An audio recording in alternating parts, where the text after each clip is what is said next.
I mean, I think that's the area. One, I think it was Jack last year. Like, where do I see the most improvement? And I think it's defensively. I think it's always easier, and this sounds kind of funny, you have a better chance of playing NBA defense if you get on the same page and you understand the rules than you do scoring. It's hard to score. You have a better chance of playing defense. And I think that with Joel and the improvement and understanding of what our team rules are, and the guys buying into that and trying to move us forward and never letting us go. We talk about it, we show it, we have internal goals. And we admit, like, we have a better chance of playing NBA defense than we do being the Golden State Warriors. And I think that that's kicking in. I think we're third or fourth in the NBA defensively. I'm proud of our defense. And tonight, with the exception of a few plays in the last period, some open threes, I thought we did it again. Brett, from what you saw, why did Ben have the night that he had tonight? Because it's Australian Heritage Night. Okay, aside from that. Aside from the Australian Heritage Night. I think the pace of the game, I think because he rebounded before, I think it was before with this game, we talked about, you know, free throws. I think Howard asked me about free throws, and I flipped it quickly to rebounding. And he rebounded and he instigated a lot himself. He's able to control stuff when he rebounds. He can rebound and take off. And I still think that that is the hardest thing to guard. You know, back in the day, you'd see Charles Barkley do that in rebounding and lead a break. It's hard to defend that, with the exception maybe of the high kick out, the high outlet. That's maybe the second most effective way. You'd see Irvin Magic Johnson do it all the time. And I thought in the first half there was a lot of like what we call dribble out back downs, where he was out, there was nobody ahead of him, he would turn and, you know, play, and he'd find other people on the other side of the floor or spin off and finish himself. And I think that the style of the game, him rebounding, it allowed him to put his thumbprint on this game in a big way early. After the Memphis game, you said our stars weren't our stars tonight, including Ben. How did you feel about, you know, Joel and Dario included in that? They were really good tonight, and they were really good in the areas that we needed them to be. You know, like let's go to the rebounding with Ben and him pushing the pace. I thought it was Joel's best game passing out of the post. You know, you're going to look at a stat sheet, and I don't even know what the assists will say, but the fact is he quarterbacked the gym, and it's the hockey assist, the assist that leads to the assist type stuff. And our shooters made shots. And it's one of the greatest challenges to have somebody as skilled as Joel is, you know, play with that poise and know where his floor spots are. And we spaced well, I think almost perfectly most possessions. He had let the gym get settled. He wasn't rushing things. And there was a poise on how he quarterbacked the gym that was just extremely important. If you look back at the volume of threes, we had 16 of them. I'm guessing half of them were out of post passes initiated mostly by him. And then you get to Dario. You know, Dario, when you look at his numbers and, you know, he's plus 31. It's really a huge number in 28 minutes. Those three were excellent. Is it more significant maybe to have this kind of a game for those three on a night when they were all named the Rising Stars? It's the first I've heard that. Yeah, no, that's very appropriate. Was that before the game? You know, isn't it funny? Like that's great though. That's great. Like you connect the dots a little bit easy, my Sigmund Freud mind. I'm sure they had a feel-good mentality. You know, look what Joe did in Boston when he was named the starter. Like it's just human nature. And I see all the time with these young guys, maybe I'm reaching a little bit, but, you know, they wear their hearts on the sleeve. We're trying to get them older. You know, we still, you know, make some mistakes. You just scratch your head. But I thought our turnovers tonight were better. You know, I think that we ended up with 15. We still, you know, that volume of assists, 31 is a big number. But our guys were good tonight. We responded from a disappointing loss in Memphis the way that I had hoped. You were saying that Anderson gave you off the bench tonight. He had 12 points, so they feel big for you guys. And he's physical. You know, like he's different. He's a you know, bull in a china shop type body and mentality.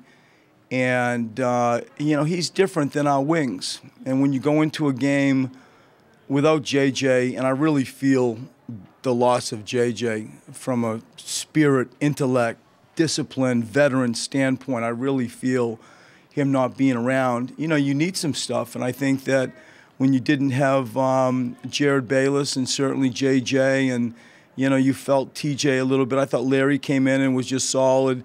Timmy, Justin, you needed all of that from them both. What kind of momentum do you want the team to take from this win? Because you have a long road trip coming. We do. I mean, it's the same stuff you'd expect me to say. I'm more interested in sort of the growth and progression of areas that we know we need help in. We all sort of talk about freely what those are. And I'd like to be able to come back from the road trip, like not overdosing on, obviously we're going to win games. Everybody hears and understands that. But I'm also very interested in the growth of our program, the growth of our team, where we feel like we can make a little bit of a run before the All-Star break and get better at those things that we really, really need to get better at. We all know what those are. And that interests me as almost as much as winning games. Right. Obviously, the offense stands out, but what have you seen from Ben on defense, not only tonight, but just in general? I think he gets stung in video sessions a lot where I tell him, like he's playing out of a telephone booth. He's too straight up.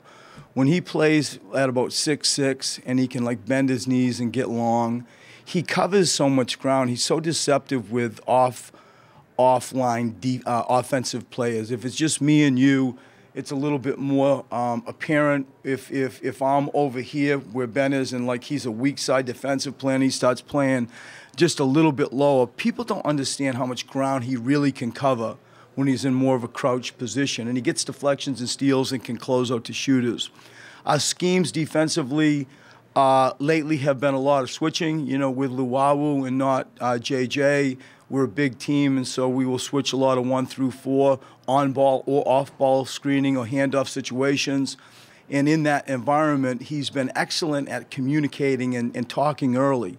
And defensively, as I said at the start, it's the same thing for him. He's got a greater chance to impact an NBA game defensively than he does offensively at the moment.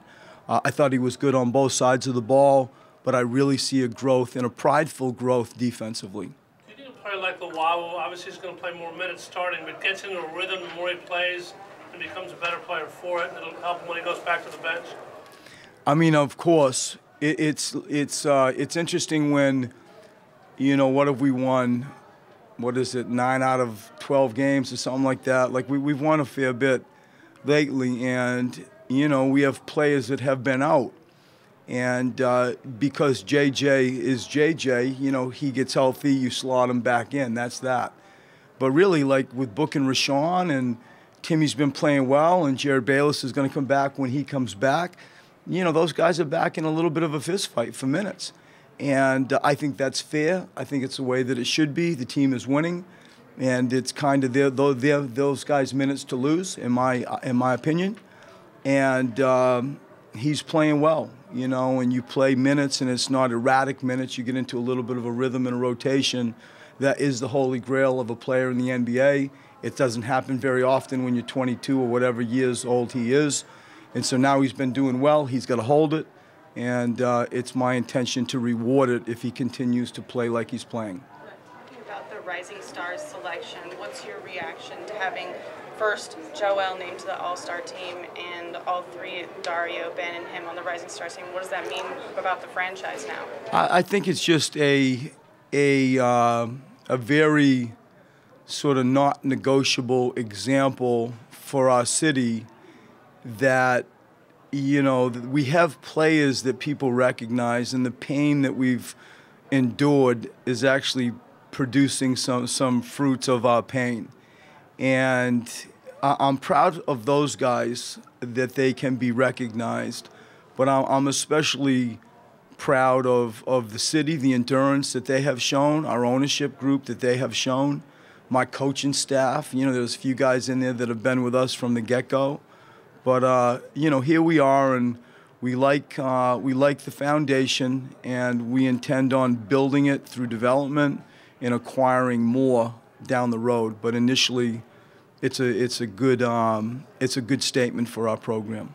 Right, when Ben attacks like he does to start the game, I mean, I know he didn't shoot all that well, but just when you feel the defense has to respect him as a scorer, does that open up passing lanes for him? Like, do you feel it does, Kyle, for sure. And I think what you're seeing him do now is he's able to. We've been talking lots with him about jump stops, where if he's got a straight line drive or dunk, take it. If you don't, if you get sort of bumped off your straight line, to be able to come to a jump stop, see the floor, gain your balance and poise. Maybe it's a kick out three, or maybe it's an up and under step through where you can finish and continue your offensive sort of mentality. Maybe it's even you got a little bit of a rise up, jump shot. I think in that environment where he's attacking, he's so big and he's so fast and he's deceptively strong. You look at him, he can get body, ball, sort of their body, his body, and a ball by people. Then, you're going to start seeing a more dominant free throw attempt guy. You're going to get more to the line. And if he doesn't play fast, it's hard right now for him at times in a half-court game. It's foolish to not take him and put him in an environment that's a track meet. That's what he does. You got to play fast. We're not going to walk it up with him. And sometimes, the game passes by Joel, like it did a little bit tonight in the first half. I thought Joe was great spiritually with his team, but Ben needs to play fast. And when he drives, as you just said, the world sort of opens up for him and others. Thanks, Brad. Thanks, everybody.